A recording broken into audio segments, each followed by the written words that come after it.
देखते हैं आज की बड़ी खबरें। 28 राज्यों में तंबाकू गुटखा खाने व थूकने पर लगी रोक, अगर पकड़े गए तो लगेगा इतना जुर्माना। और अब भारत के बाद इस देश ने भी बंद किया टिकटॉक को। जानिए पूरी खबर। साथ ही स्कूल इस दिन से खुलने की तैयारी, सरकार ने किए हैं ये बड़े इंतजाम। और आगे देखेंगे हवा से भी फैलती है चीनी बीमारी, देखिए वैज्ञानिकों का दावा। और गलवान घाटी में चीन 2 किलोमीटर पीछे हटा, भारत ने दिखा दी अपनी ताकत। इन सभी खबरों को विस्तार से जानने के लिए वीडियो को अंत तक जरूर देखें दोस्तों। लेकिन उससे पहले इस वीडियो को बनाने में मुझे बहुत मेहनत लगती है और इस मेहनत के लिए वीडियो को आप एक छोटा सा लाइक जरूर कर दें। चलिए फटाफट से ले चलते हैं आपको हमारी आज की सबसे पहली खबर की तरफ। 28 राज्यों में तंबाकू गुटखा खाना व थूकने पर लगी रोक, लेकिन उत्पादन रहेगा जारी। दोस्तों, महामारी से बचाव के लिए दिल्ली, यूपी, गुजरात, महाराष्ट्र समेत 28 राज्यों और केंद्र शासित प्रदेशों ने सार्वजनिक स्थल पर तंबाकू और गुटखा खाने और थूकने पर रोक लगा दी है। केंद्रीय स्वास्थ्य मंत्रालय के सूत्रों ने इसकी जानकारी दी है। स्वास्थ्य मंत्रालय ने सभी राज्यों को इसके इस्तेमाल और सार्वजनिक स्थानों पर थूकने पर प्रतिबंध लगाने को कहा था, ताकि संक्रमण को फैलने से रोका जा सके। 22 राज्य और 6 केंद्र शासित प्रदेशों ने तंबाकू उत्पादों पर रोक भी लगा दी थी। स्वास्थ्य विशेषज्ञों ने इसकी तारीफ भी की थी और राष्ट्रीय मानसिक स्वास्थ्य एवं स्नायु विज्ञान संस्थान की प्रमुख प्रोफेसर प्रतिमा मूर्ति ने कहा कि इस बात के प्रमाण है कि धूम्रपान और तंबाकू सेवन से चीनी वायरस के फैलने का खतरा ज्यादा है। ये इम्यूनिटी खराब करता है और साथ में दूसरों के लिए भी खतरा पैदा करता है। और अब जानिए भारत के बाद ये देश बंद कर सकता है टिकटॉक, चल रही है इस पर बातचीत। भारत के 59 चीनी ऐप्स को बंद करने के बाद अब ताइवान भी बहुत जल्द ही चीनी ऐप्स को बंद करने का प्लान बना रहा है। और ताइवान की चीन के साथ अच्छे रिश्ते साफ दिखाई नहीं दे रहे हैं। लद्दाख में LAC पर चीन और भारत के बीच हुए संघर्ष के बाद ताइवान और हांगकांग के लोग भी भारत का समर्थन कर रहे हैं। और इस बात का ये सबूत है कि सोशल मीडिया पर आने वाली प्रतिक्रिया, ट्विटर पर बड़ी संख्या में हांगकांग और ताइवान के लोगों ने भारत के प्रति अपना समर्थन जाहिर किया है। इसी के साथ एक तस्वीर हांगकांग के सोशल मीडिया प्लेटफॉर्म पर लाइक और हिट ट्विटर पर वायरल हो गई है, जिसमें भगवान राम को चीन के ड्रैगन की तरफ निशाना लगाते हुए दिखाया जा रहा है और लिखा हुआ है वी कॉन्कर वी किल, जिसका मतलब है हम जीतते हैं, हम मारते हैं। इस तस्वीर को ताइवान के एक प्रमुख अखबार ताइवान टाइम्स ने प्रमुखता से प्रकाशित किया और इसे फोटो ऑफ द डे भी कहा। ताइवान भी चीन की हरकतों से खुश नहीं है और जैसे चीन हर देश से पंगा लेने की कोशिश कर रहा है, ताइवान उससे नाराजगी जता रहा है और इसी के चलते ताइवान चीन को दोषी ठहरा रहा है और जल्द ही चीनी ऐप्स को बंद करने का फैसला भी ले सकता है। दोस्तों, इस चैनल पर हम आपको देश और दुनिया भर की सबसे बड़ी खबरें सबसे पहले और हर दिन बताते हैं। अगर आपको भी ये खबरें अपने मोबाइल पर हर दिन चाहिए तो इस चैनल को नीचे दिए गए इस लाल बटन को दबाकर सब्सक्राइब कर दें और साथ ही साइड में दिए गए इस घंटी के बटन को दबाकर ऑल पर क्लिक कर दें। अब जानते हैं इस दिन से स्कूल खुलने की तैयारी, जोरों शोरों पर किए गए हैं ये इंतजाम। दोस्तों, स्कूली शिक्षा विभाग ने लॉकडाउन के बाद स्कूल खोलने को लेकर तैयारियां शुरू कर दी है और महामारी से बचाव के उपायों के साथ विद्यालय खोलने के लिए होने वाली आवश्यकताओं को पूरा करने के लिए प्रस्ताव तैयार किया गया है। इसके लिए शिक्षा विभाग ने CSR के तहत मदद लेने की तैयारी की है और शिक्षा विभाग द्वारा इसके लिए कंपनियों व बैंकों को पत्र लिखा गया है। 7 जुलाई को संबंधित कंपनियों के प्रतिनिधियों के साथ बैठक होगी और शिक्षा विभाग ने राज्य के 35,447 सरकारी विद्यालयों में पढ़ने वाले 47,95,807 विद्यार्थियों को 3 लेयर वाला 2 वॉशेबल मास्क देने का प्रस्ताव तैयार किया है। फिलहाल बच्चों को प्रतिदिन 20 ml के हिसाब से अगले 9 माह तक सैनिटाइजर भी दिया जाएगा और स्कूलों में हाथ धोने की पर्याप्त व्यवस्था भी की जाएगी।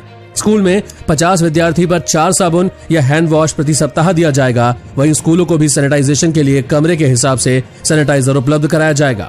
दोस्तों, आपको क्या लगता है, सरकार जो स्कूल खोलने की तैयारी में लगी है, क्या स्कूलों को अभी खोलने का फैसला सही है? यस या नो में हमें अपना जवाब कमेंट में जरूर बताएं। इस वीडियो को देखते रहिए दोस्तों, क्योंकि आगे आने वाला है सब्जियों के भाव सोने की तरह महंगे, अब क्या खाएगा आम आदमी।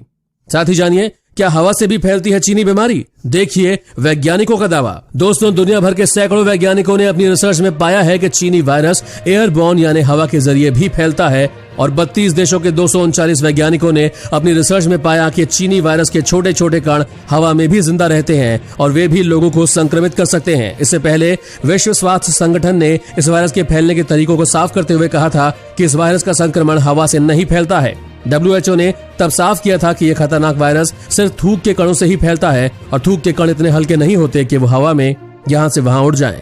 ये बहुत जल्द ही जमीन पर आकर गिर जाते हैं। लेकिन न्यूयॉर्क टाइम्स में छपी एक ताजा रिपोर्ट के मुताबिक वैज्ञानिकों का नया दावा अब कुछ और ही कह रहा है।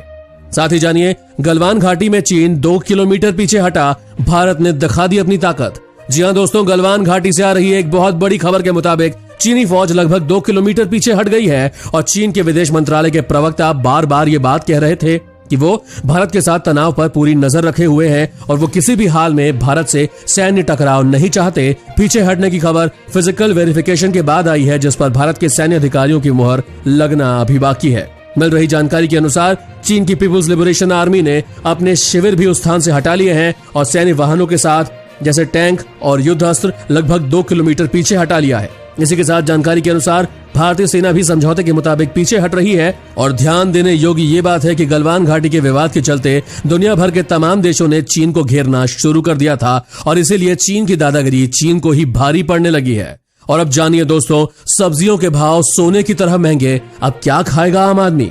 जी हाँ, महामारी के संकट काल में सब्जियों के दाम में बीते 1 महीने में जोरदार इजाफा हुआ है। तमाम सब्जियों के खुदरा दाम में 25% से 200% तक की बढ़ोतरी हुई है। टमाटर के दाम में सबसे ज्यादा इजाफा हुआ है। सब्जी कारोबारी बताते हैं कि बरसात में फसल खराब होने से कीमतों में बढ़ोतरी हुई। डीजल की महंगाई के चलते भी सब्जियों की कीमत में बढ़ोतरी हुई है और सब्जी कारोबारी बताते हैं कि डीजल महंगा होने से सब्जियों के लाने ले जाने का खर्च बढ़ गया है। जुलाई के पहले हफ्ते में सब्जियों के खुदरा दाम कुछ ऐसे थे। आलू 30 से 35 रुपए प्रति किलो, टमाटर 60 से 80 रुपए प्रति किलो, प्याज 25 से 30 रुपए प्रति किलो, भिंडी 30 से 40 रुपए प्रति किलो और खीरा 50 रुपए, शिमला मिर्च 80 रुपए था। आगे देखेंगे दोस्तों, सेना में 10वीं पास युवाओं के लिए निकली भर्ती, जल्दी करें आवेदन। उससे पहले देखिए, अब से देश में फोन कॉल और इंटरनेट चलाना हो रहा है महंगा। दोस्तों, दूर संचार क्षेत्र में नुकसान होने के कारण अगले 1 से 1.5 साल में फोन कॉल व इंटरनेट समेत सभी सेवाओं की दरों को 2 बार बढ़ाया जा सकता है और ईवाई ने यह अनुमान व्यक्त किया है। ईवाई के लीडर प्रशांत सिंघल ने कहा कि दरों में तत्काल वृद्धि अभी के हिसाब से उचित नहीं लग रही, लेकिन अगले 12 से 18 महीनों में 2 दौर में किया जा सकता है तथा पहली वृद्धि अगले 6 महीनों में की जा सकती है। बता दें दोस्तों कि दूरसंचार कंपनियां पिछले साल दिसंबर में कॉल और इंटरनेट आदि सेवाओं की दरें बढ़ा चुकी है और अब तो दोबारा से यही करने का सोच रही है।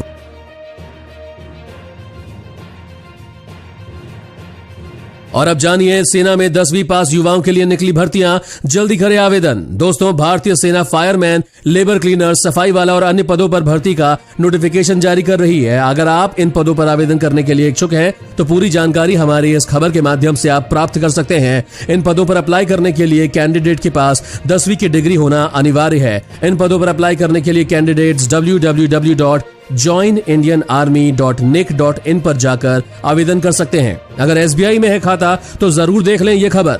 अगर आप भारतीय स्टेट बैंक के ग्राहक हैं और 1 साल से अपने अकाउंट से 20 लाख रुपए की नकदी निकासी करते हैं तो जरूर देख लें ये खबर। अगर आप भारतीय स्टेट बैंक यानी SBI के ग्राहक हैं और 1 साल में अपने अकाउंट से 20 लाख रुपए की नकदी निकासी करते हैं तो ये खबर आपको जरूर पढ़नी चाहिए। ऐसी स्थिति में SBI के TDS से बचा जा सकता है। इसके लिए आपको बस 3 स्टेप्स को फॉलो करना होगा। दरअसल, अगर बीते 3 साल में कोई इनकम टैक्स रिटर्न नहीं फाइल किया गया है और सालाना 20 लाख या इससे अधिक की नकदी निकासी की जाती है तो सेक्शन 194N के तहत TDS कट जाता है। अगर सालाना 20 लाख रुपए की कैश विड्रॉल करते हैं तो पैन जमा करने या ना करने की स्थिति में कोई ब्याज नहीं देना होगा। अगर 20 लाख 1 रुपए से लेकर 1 करोड़ रुपए तक कैश विड्रॉल करते हैं और पैन कार्ड डिटेल्स जमा किया है तो आपको 2% टैक्स कट सकता है। वहीं पैन डिटेल्स नहीं जमा करने की स्थिति में 20% TDS देना पड़ सकता है। अगर किसी व्यक्ति ने 1 करोड़ रुपए से अधिक का कैश विड्रॉल किया है और पैन कार्ड डिटेल्स जमा है तो 5% TDS देना होगा और अगर पैन कार्ड डिटेल्स नहीं जमा है तो 20% TDS देना होगा। इसी के साथ आगे देखेंगे, महामारी के संक्रमण के मामले में भारत बना तीसरा देश, रूस को भी पीछे छोड़ा। उससे पहले जानिए, टिकटॉक बैन होने के बाद गिड़गिड़ाया एजाज खान, देखिए क्या बोला। दोस्तों, टिकटॉक समेत 59 चाइनीज ऐप बंद होने के बाद एक तरफ पूरे देश में खुशी की लहर है तो वहीं कुछ लोग अब टिकटॉक के समर्थन में गिड़गिड़ाने लगे हैं। जी हाँ, बॉलीवुड के एक्टर और टिकटॉक पर फेमस एजाज खान गिड़गिड़ा रहा है। भारत में टिकटॉक बैन होने के बाद एजाज खान बेहद परेशान दिख रहा है। एजाज खान ने गिड़गिड़ाते हुए भारत सरकार से गुहार लगाई है कि टिकटॉक बैन ना किया जाए। एजाज ने कहा कि टिकटॉक से बहुतों का घर चल रहा है। टिकटॉक के जरिए लोग खाने और दवाइयों का इंतजाम कर रहे हैं। टिकटॉक बैन होने से बहुत नुकसान होगा। प्लीज टिकटॉक पर बैन मत लगाएं।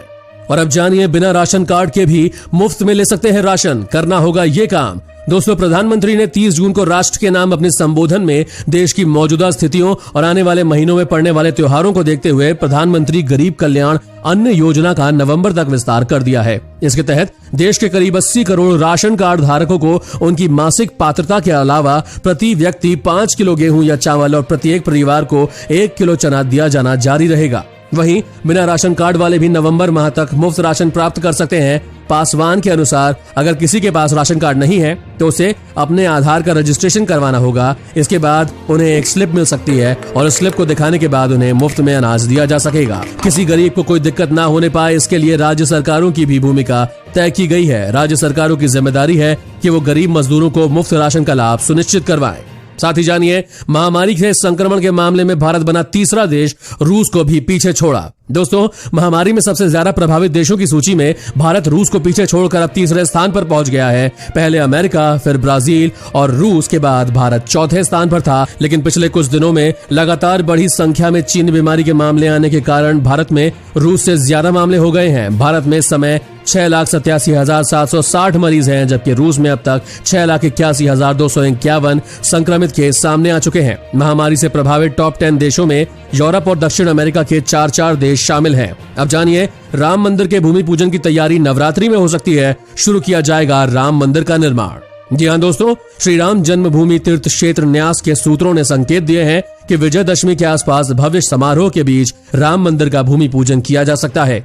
सूत्रों के मुताबिक करीब 78 एकड़ के परिसर में बाकी अन्य इमारतों और अन्य निर्माण के लिए काम जारी है और भूमि परिशोधन के लिए आध्यात्मिक, धार्मिक और नैष्ठिक अनुष्ठान जारी है। विश्व हिंदू परिषद के सूत्र भी यही संकेत दे रहे हैं कि देश भर में महामारी की स्थिति पूरी तरह काबू में आ जाए और समस्त परिस्थितियां अनुकूल रहें तो दुर्गा पूजा के दौरान भूमि पूजन किया जा सकता है। आगे देखिए दोस्तों, शादी में शामिल हुए लोग तो दूल्हा दुल्हन समेत 6 लोग मिले चीनी बीमारी से संक्रमित, मच गया हड़कंप। उससे पहले जानिए, अगर घर में इससे ज्यादा रखा है सोना तो ले जाएगी सरकार। जी हां दोस्तों, देश में काफी लोग ऐसे हैं जो सोने से बने आभूषणों को घर में ही रखते हैं, लेकिन इनकम टैक्स रूल्स के मुताबिक घर पर एक तय मात्रा में ही सोना रखा जा सकता है। इनकम टैक्स नियमों के मुताबिक अगर आप गोल्ड की खरीदारी का वैलिड सोर्स ऑफ प्रूफ दिखा देते हैं तो कितनी मात्रा में भी सोना घर पे रख सकते हैं। वहीं बिना वैलिड सोर्स घर में तय मात्रा में ही सोना रखा जा सकता है। बिना अपना इनकम सोर्स बताए घर में सोना रखने की भी तय सीमा है और नियमों के मुताबिक विवाहिता महिला घर में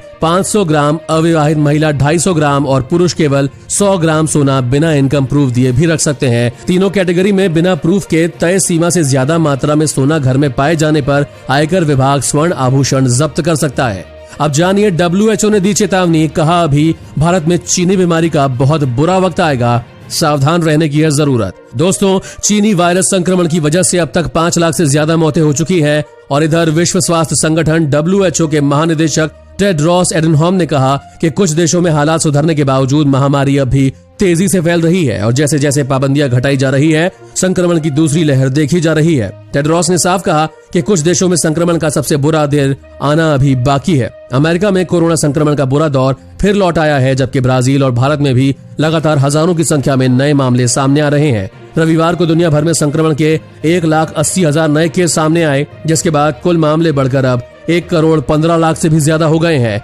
रविवार को अमेरिका में 44,000, ब्राजील में 26,000 और भारत में 24,000 नए मामले सामने आए हैं। और अब जानिए दोस्तों, शादी में शामिल हुए लोग तो दूल्हा दुल्हन समेत 6 लोग मिले चीनी बीमारी से संक्रमित। महामारी के बावजूद लोगों द्वारा लापरवाही की घटना लगातार सामने आ रही है। पिछले महीने राजस्थान के भिलवाड़ा में एक शादी में 50 से अधिक लोग शामिल हुए। नतीजा ये हुआ कि 16 लोग संक्रमित पाए गए। इसमें दूल्हा भी शामिल है और महामारी पॉजिटिव बनने वाले अन्य लोगों में दूल्हे के चाचा और बुआ भी है। ऐसा ही कुछ हरियाणा के करनाल में देखने को मिला। शादी 29 जून को हुई यहाँ के एक 5 सितारा होटल में, जिसमें 100 से अधिक लोगों ने भाग लिया और अब वर वधू की रिपोर्ट खुद पॉजिटिव आ गई और परिवार के 6 सदस्य भी पॉजिटिव निकले।